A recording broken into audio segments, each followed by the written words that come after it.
Hello everyone, welcome to study therapy. আজকে আমাদের আলোচনার বিষয় হলো কর্ম, করণ এবং সম্প্রদান কারক। প্রতি বছর অ্যাডমিশন ছাড়াও নানান প্রতিযোগিতামূলক পরীক্ষায় কর্ম, করণ এবং সম্প্রদান কারক থেকে একটি প্রশ্ন কমন এসেই থাকে। আসুন আজকে আমরা খুব সহজে কর্ম, করণ এবং সম্প্রদান কারক নিয়ে বিস্তারিত খাতায় কলমে আলোচনা করি।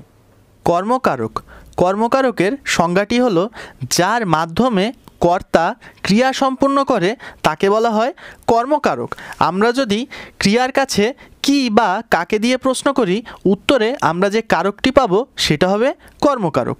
যেমন প্রিয়া বই পড়ছে, এই বাক্যে ক্রিয়া হলো পড়ছে। আমরা যদি ক্রিয়ার কাছে কি দিয়ে প্রশ্ন করি, কি পড়ছে, তাহলে উত্তর হবে বই পড়ছে। তাহলে এই বাক্যের কর্মকারক হলো বই। এর পরের উদাহরণটি হলো নাসিমা ফুল তুলছে, এই বাক্যের ক্রিয়া হলো তুলছে। আমরা যদি ক্রিয়ার কাছে কি দিয়ে প্রশ্ন করি, কি তুলছে, উত্তর হবে ফুল তুলছে। তাহলে এই বাক্যেরও কর্মকারক হবে ফুল। আমরা যদি ক্রিয়ার কাছে কি বা কাকে দিয়ে প্রশ্ন করি, উত্তরে আমরা কর্মকারক পাবো। যদি এটা আমরা মনে রাখি তাহলে কর্মকারক নির্ণয় করতে আমাদের সুবিধা হবে। কর্মকারক পড়ার আগে আমাদের জানতে হবে কর্ম কত ধরনের। কর্ম দুই ধরনের হয়ে থাকে, মুখ্য কর্ম এবং গৌণ কর্ম। মুখ্য কর্ম হবে সর্বদা বস্তুবাচক এবং গৌণ কর্ম হবে সর্বদা প্রাণীবাচক। যেমন আমি একটি কলম কিনেছি, এই বাক্যে আমি হলো প্রাণীবাচক, তাই এটি হবে গৌণ কর্ম, এবং কলম এটি হলো বস্তুবাচক, তাই এটি হবে মুখ্য কর্ম। এর পরের উদাহরণটি হলো আমাকে একটি গান শোনাও, এই বাক্যে আমাকে হলো প্রাণীবাচক, তাই এটি হবে গৌণ কর্ম। গান এটি হলো বস্তুবাচক, তাই এটি হবে মুখ্য কর্ম।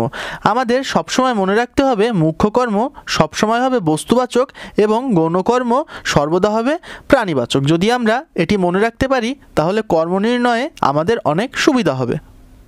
এবার জানা যাক কর্মকারকের প্রকারভেদ। কর্মকারক হলো চার প্রকার: সকর্মক ক্রিয়ার কর্ম, প্রযোজক ক্রিয়ার কর্ম, সমধাতুজ কর্ম এবং উদ্দেশ্য ও বিধেয়। প্রথমে জানা যাক সকর্মক ক্রিয়ার কর্ম। বাক্যের ক্রিয়াকে যদি কে, কারা বা কার দ্বারা দিয়ে প্রশ্ন করলে যে কর্তা পাওয়া যাবে তাকে বলা হবে সকর্মক ক্রিয়ার কর্ম। আমরা যদি ক্রিয়ার কাছে কে, কারা বা কার দ্বারা দিয়ে প্রশ্ন করি, আমরা যে উত্তর পাবো সেটাই হবে সকর্মক ক্রিয়ার কর্ম। যেমন প্রিয়া ফুল তুলছে, এই বাক্যের ক্রিয়া হলো তুলছে। আমরা যদি ক্রিয়ার কাছে কে দিয়ে প্রশ্ন করি, কে তুলছে, উত্তর আমরা পাবো প্রিয়া তুলছে। তাহলে এই বাক্যে প্রিয়া হবে সকর্মক ক্রিয়ার কর্ম। পরের উদাহরণটি হলো রমিজ বই পড়ছে, এই বাক্যে ক্রিয়া হলো পড়ছে। আমরা যদি কে থেকে প্রশ্ন করি যে কে পড়ছে, উত্তর আমরা পাবো রমিজ পড়ছে। তাহলে এই বাক্যে রমিজ হবে সকর্মক ক্রিয়ার কর্ম।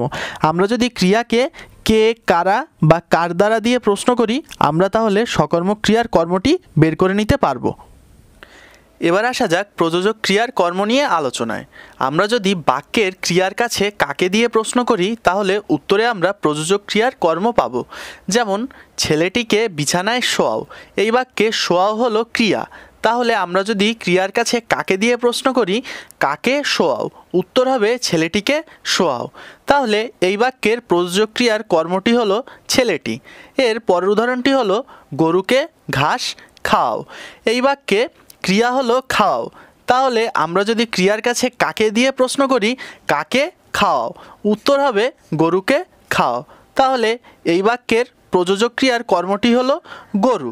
তাহলে আমরা বুঝতে পারলাম যদি একটি বাক্যে আমরা ক্রিয়ার কাছে কাকে দিয়ে প্রশ্ন করি তাহলে খুব সহজেই আমরা প্রযোজক ক্রিয়ার কর্ম নির্ণয় করতে পারবো। সমধাতুজ ক্রিয়ার কর্ম। সমধাতুজ ক্রিয়ার কর্ম আমরা চিনব যদি বাক্যে একই শব্দের দুইবার ব্যবহার ঘটে। যেমন খুব এক ঘুম ঘুমিয়েছি, এখানে আমরা দেখতে পাচ্ছি সমধাতুজ ক্রিয়ার কর্ম হলো ঘুম ঘুমিয়েছি, এখানে ঘুম হবে সমধাতুজ ক্রিয়ার কর্ম। পরের উদাহরণটি হলো খুব বাঁচা বেঁচেছি, এখানে দেখতে পাচ্ছি শব্দের পুনরাবৃত্তি, তাহলে প্রথম যে শব্দটি থাকবে সেটিই হবে সমধাতুজ ক্রিয়ার কর্ম।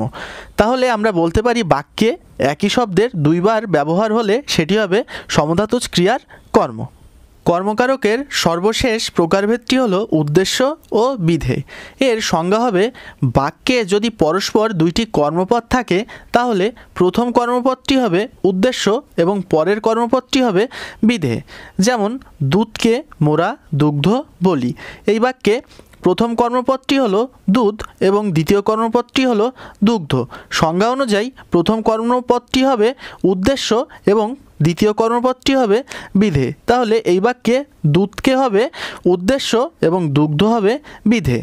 এর পরের উদাহরণটি হলো হলুদকে বলি হরিদ্রা। এই বাক্যে হলুদ এবং হরিদ্রা এই দুটি কর্মপদ রয়েছে, যার মধ্যে প্রথমে রয়েছে হলুদ, যার কারণে এটি হবে উদ্দেশ্য, এবং দ্বিতীয় কর্মপদটি রয়েছে হরিদ্রা, এজন্য এটি হবে বিধেয়। যদি আমরা মনে রাখতে পারি প্রথমটি উদ্দেশ্য ও পরেরটি বিধেয়, তাহলে আমাদের উদ্দেশ্য বিধেয় কর্মপদ নির্ণয় করতে সুবিধা হবে। এবার আসা যাক করণকারকের আলোচনায়। করণকারক হলো ক্রিয়া সম্পাদনের উপায়, যন্ত্র, সহায়ক বা উপকরণ।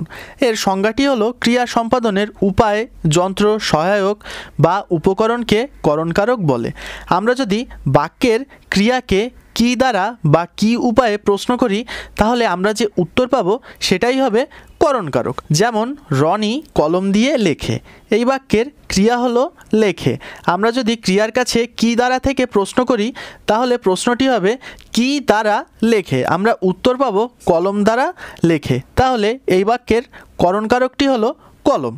ঠিক তেমন জগতে কীর্তিমান হয় সাধনায়। জগতে কীর্তিমান হয় সাধনায়। এই বাক্যে ক্রিয়া হলো কীর্তিমান। তাহলে আমরা যদি ক্রিয়ার কাছে কি উপায়ে প্রশ্ন করি তাহলে প্রশ্নটি দ্বারায় কি উপায়ে কীর্তিমান হয়, উত্তর হয় সাধনায়। তাহলে এই বাক্যে সাধনা হলো করণকারক। সর্বশেষ উদাহরণটি হলো লাঙল দ্বারা জমি চাষ হয়। এই বাক্যে চাষ হলো ক্রিয়া। আমরা যদি ক্রিয়ার কাছে কি দ্বারা থেকে প্রশ্ন করি কি দ্বারা চাষ হয়, উত্তর হবে লাঙল দ্বারা। তাহলে এই বাক্যের করণকারক হলো লাঙল। আমরা যদি করণকারক নির্ণয় করতে চাই তাহলে আমাদের ক্রিয়ার কাছে কি দ্বারা বা কি উপায়ে প্রশ্ন করতে হবে। আমরা যদি এটা মনে রাখতে পারি তাহলে করণকারক নির্ণয়ে আমাদের সুবিধা হবে। সম্প্রদান কারক।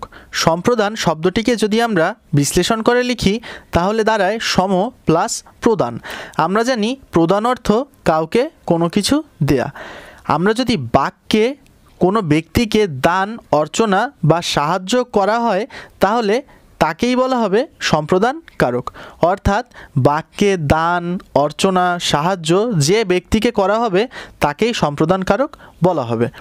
আমরা যদি ক্রিয়ার কাছে কাকে দিয়ে প্রশ্ন করি তাহলে উত্তরে আমরা সম্প্রদান কারক পাব। যেমন অন্নহীনকে অন্ন দাও। এই বাক্যে ক্রিয়া হলো দাও। তাহলে ক্রিয়ার কাছে আমরা যদি কাকে দিয়ে প্রশ্ন করি যে কাকে দাও, উত্তর হবে অন্নহীনে। তাহলে এই বাক্যের সম্প্রদান কারক হবে অন্নহীন। ঠিক তেমন পরের উদাহরণটি হলো দিব তোমা শ্রদ্ধা ভক্তি। এই বাক্যে ক্রিয়া হলো দিব। তাহলে আমরা যদি ক্রিয়ার কাছে কাকে দিয়ে প্রশ্ন করি কাকে দিব, উত্তর হবে তোমা দিব। অর্থাৎ এই বাক্যে সম্প্রদান কারক হলো তোমা। এবং সর্বশেষ উদাহরণটি হলো আমায় একটু আশ্রয় দিন। এই বাক্যে ক্রিয়া হলো দিন। আমরা যদি ক্রিয়ার কাছে কাকে দিয়ে প্রশ্ন করি যে কাকে আশ্রয় দিন, উত্তর হবে আমায়। তাহলে এই বাক্যের সম্প্রদান কারকটি হলো আমায়। আমরা যদি মনে রাখতে পারি যে ক্রিয়ার কাছে কাকে দিয়ে প্রশ্ন করলে সম্প্রদান কারক পাওয়া যাবে তাহলে সম্প্রদান কারক মনে রাখতে আমাদের অনেক সুবিধা হবে। সম্প্রদান কারক এর উদাহরণ আলোচনার মাধ্যমে আজকে আমাদের কারক আলোচনা শেষ হলো। আশা করি কর্ম, করণ এবং সম্প্রদান কারক নিয়ে আপনাদের আর কোনো সমস্যা নেই। যদি কোনো ডাউট থাকে তাহলে কমেন্ট বক্সে জানাতে ভুলবেন না। এবং এর আগে আমরা কারক নিয়ে দুটি ভিডিও করেছি যার লিঙ্ক ডিসক্রিপশন বক্সে দেওয়া আছে। এই ভিডিওটি ভালো লাগলে লাইক, কমেন্ট, শেয়ার এবং সাবস্ক্রাইব করে আমাদের চ্যানেলটিকে সাপোর্ট করুন। করোনাকালীন সময়ে ঘরে থাকুন, স্বাস্থ্যবিধি মেনে চলুন। ধন্যবাদ।